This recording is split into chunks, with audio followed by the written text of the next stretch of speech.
Today, let's dive into the fascinating world of layer mask.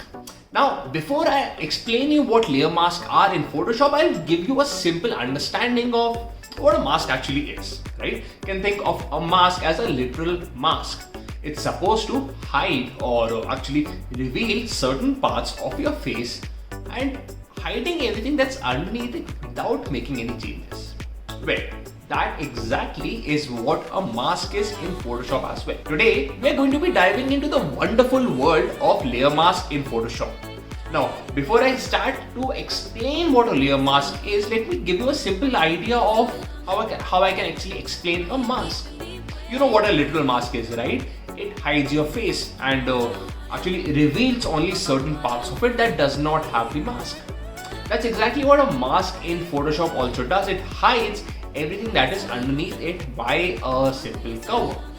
Now, whether you want to blend in images or you want to seamlessly create stunning visual effects by hiding certain things in your layers, layer mask is your go-to tool.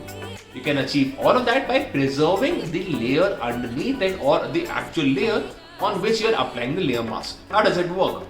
Well, actually, let's do a simple demonstration to see how a layer mask works.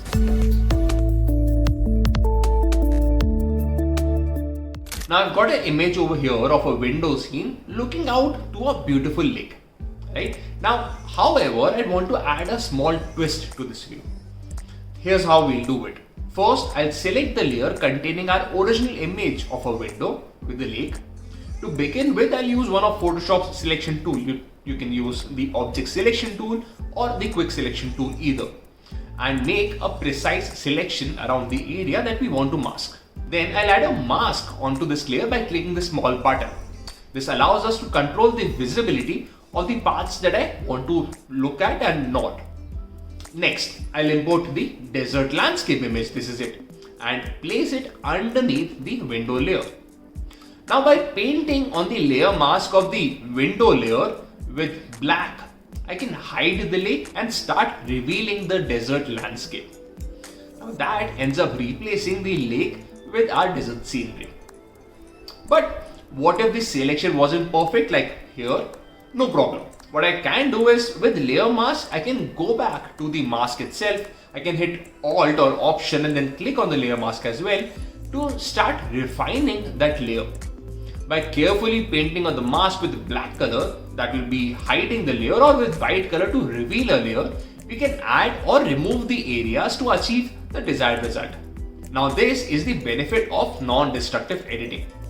Even after 2 years, I'd want to come back and I still have this project available by God's grace. I'll be able to bring that window layer back by just painting over the layer mask as necessary.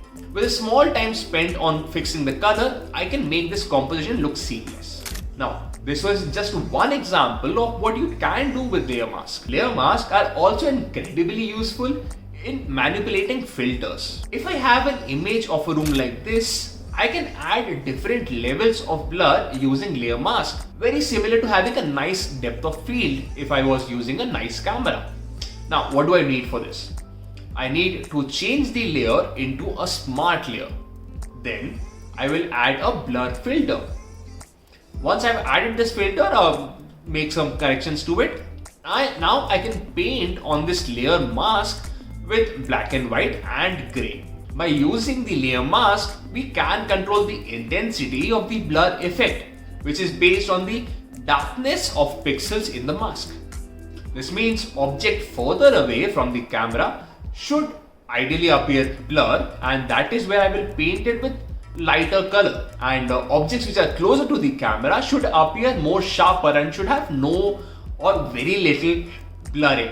And that is where I will use black or dark shades of grey. Now, isn't that neat? So, whether you're creating stunning visual effects or fine-tuning the blurrings or the details of a photograph, you can do both, all of that and much more with layer mask. Now, you can get your ideas to life, you can play around with how you'd want your objects to look like and not worry at all about losing out all of that details in the entire process.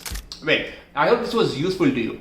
Go ahead, try layer mask in your version of Photoshop or in whatever projects you're working on and let me know how that worked out. I will find you in another video.